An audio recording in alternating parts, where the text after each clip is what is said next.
Joining me now, though, I want to go to Texas. Tony Poletsky, and I'm going to apologize to Tony if I have mispronounced your last name, from the Austin American-Statesman. Tony, thank you so much for taking the time to talk to us tonight. You bet, Casey.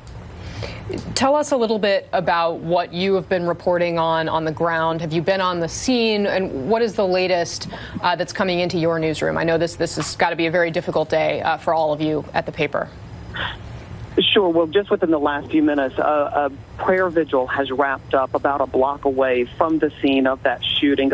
Several hundred people here holding hands with candles, praying for God to give them strength to go on after a tragedy like this came to their town, their community, a community of about 500 people here. Obviously, a town and a community that is very shocked, first of all, but also just unbelievably grief-stricken as they begin to learn of family members and friends who were victims of what happened earlier here today.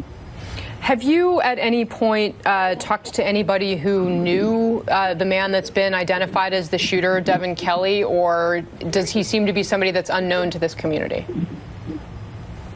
Well, that's part of the reporting that we are still continuing to do, of course, trying to learn as much as we can about the gunman. But what we know, of course, is that he opened fire on this church at about 11:30 this morning, and according to authorities, had been kind of in this area, a nearby gas station, before walking over to that church and bursting inside and opening fire. Casey, I want to tell you one of the most haunting things to me is I stand in a gas station parking lot and look across the street at that church. It is the sign of the church is still lit up, and they're advertising their fall fair.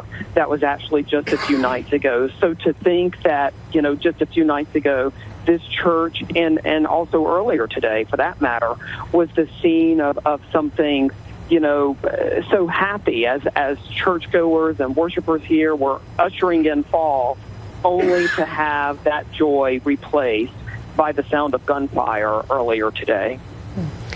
Tony, talk a little bit about the role that this church played in this community. I mean, we're seeing the numbers of people that were killed on the screen, but this was a tiny community. I mean, 25 people in this church out of 500, 600 in this community. I mean, that is just such a horrible blow.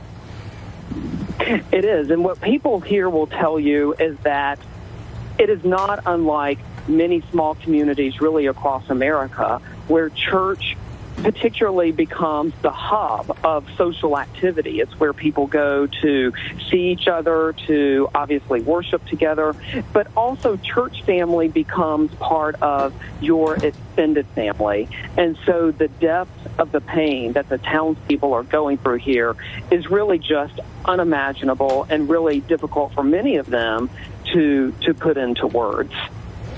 Tony, I want to bring a little bit of breaking news to our viewers here. The U.S. Air Force spokeswoman Ann Stefanik has confirmed that record checks show that Devin Kelley was previously a member of the U.S. Air Force. She says that he served in logistics readiness at Holloman Air Force Base in New Mexico starting in 2010 until he was discharged. The Air Force is still trying to look into what type of discharge he had from the Air Force. Now, that matters because if he were dishonorably discharged, as Pete Williams was trying to determine earlier this hour, that would have prevented him from purchasing a firearm. He would have been not able to purchase a gun legally in the United States because of the laws on the books in this country. So again, we are still trying to confirm the nature of his discharge, but that he was at one point a member of the Air Force. We don't seem to know very much about him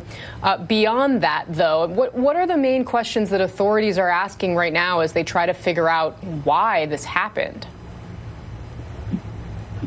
Right, along with, obviously all of his past, whether or not he has prior arrests for any kind of gun violence.